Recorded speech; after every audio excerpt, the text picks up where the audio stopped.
Final walkthrough. Big day is almost here. We're getting ready to go to closing.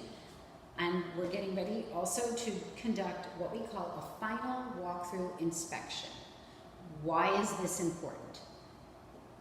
When you sign at closing, you are essentially accepting the property in the condition it is in.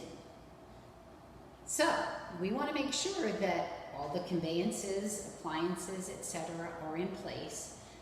And also, if there are any home inspection items, we want to make sure we put eyes on those repairs. We did receive all the receipts indicating that the repairs were made from our home inspection.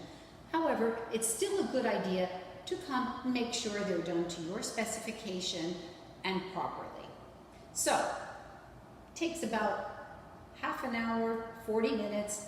We go through, make sure there's no vandalism, make sure there's no damage, make sure all the conveyances are in place so that buyers can come to the table and sign and know that their property is in acceptable condition. So this is a very important component to the home buying process. So here I am. I'm going to go through my list and go check on those repairs and waiting for my buyers now.